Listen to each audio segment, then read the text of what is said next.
But yeah. But I think there's one specific crash in Vietnam where you got like questioned.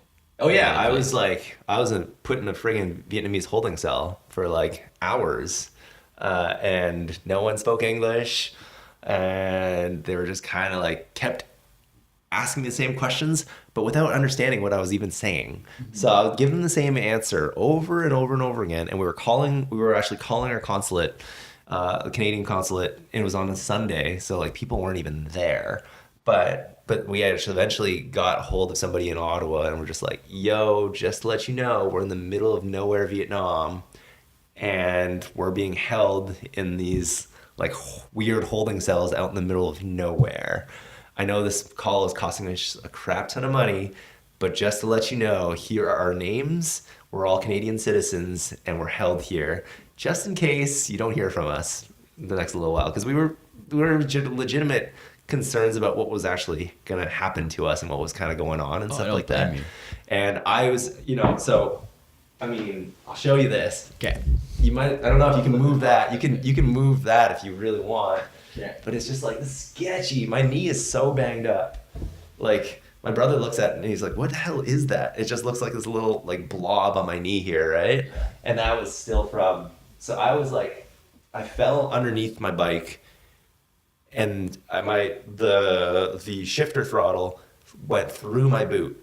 It went through my boot, smashed my toes. I had a couple broken toes, and then I was pinned underneath the motorcycle, dragged by my knee. And so I was dragged probably 20 feet or so under my bike and stuff. And what happened essentially was a motorcycle came on. We were on the main highway, the A1 in Vietnam. And this guy wasn't looking. And I was like, he's going to look, right? And it's just like across two lanes and he didn't look. And I was just like, it's my bad, because I really shouldn't have assumed that he wasn't going to look, because it's just Vietnam traffic. It's just, everyone for themselves, right? I really should have taken additional precautions, but I did not. And I hit him, and we both went down. And yeah, apparently he went out to the hospital, but I don't know. It seems so sketchy over there. And yeah, I was dragged under a bike. Then I was brought into questioning, and then I was put into this big interrogation room / holding area. And it wasn't until very late or early in the morning we were allowed to leave. And it was like early in the day that happened. So I was just pretty much our whole day was spent in some room somewhere in Vietnam, just like being questioned over and over again by police who were in there. Like, it's like a James Bond style thing where like this guy's like in like this full Vietnam police garb, smoking a cigarette across from you, asking questions. That was like, I was just like, fuck, what is going on here? But it makes for super awesome stories, I guess. Yeah. So at the end of the day of that too, I was bribed $300 and American. So I gave him $300. He was like, so how they did it was like, they took a ruler to my knee and said, your cut is this big. The other guy broke his ankle. So his injuries are worse than yours. You owe us $300 American, and you're allowed to leave.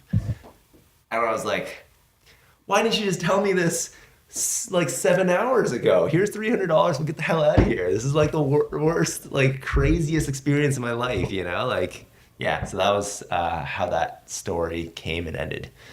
That's wild. Meanwhile, my friends were all in a separate area. They weren't being held. I was kind of the only one being held with like guards and stuff like that. And they were kind of like coming up with so they were the ones who were actively calling the consulate just to be like, a bunch of Canadian boys in the middle of nowhere, Vietnam, with a bunch of cops holding us and stuff. And they were kind of like coming up with like, I don't know, all sorts of other types of ideas as to like, what should we do? Should we leave? And then that's obviously like, they're not going to leave, but it was kind of like, what do we do in the worst case scenario here, right? Like, what if they actually start like doing stuff to us, So yeah, things are going through our heads and stuff, but it all ended off well. That's wild. Yeah, it was fun. It was, it's a really good story at the end of the day. Yeah. We were scared shitless a bit during that time. And I was just profusely like bleeding too. I was just like there, just like I had gauze around my leg, but it was blood like everywhere too. And so when we finally got out, we actually still had to ride because we weren't near a hotel or anything like that. So we still had to ride like several hours to the next big city. Got to the hotel. Thank goodness it was a nice hotel. A lot of these places are like little shacks that are like molded all over just because there's flooding all over Vietnam and stuff like that. But we got to a place where I could take off the gauze, actually clean everything well with soap and our first aid kits and everything like that, and things were okay. Did you go to the hospital or you No, just cleaned it and you were no, good? we just kind of cleaned it, and there's like, you know, broken toes. What are you gonna do about it? Like, there's nothing you can do. Tape it up to the next toe over, and it was a flesh wound. You know, like it was just a big open flesh wound, and it's not like you can get stitches around it necessarily. It was just like big scrape. Like half my knee was like scraped off. So it was just like shit. you can't like stitch that necessarily. So you just package it up, clean it really well all the damn time. Killed for like over a year because I think I definitely got some nerves and stuff. So like whenever I'd like bang up, like entering a car and I'd bang up on a seat real quick, it would be like the most friggin' heavy pain for like the year or two after that. But it's since healed up all right, and so yeah. That's Yeah. like a wild story. Yeah, I guess so. Yeah, it's okay.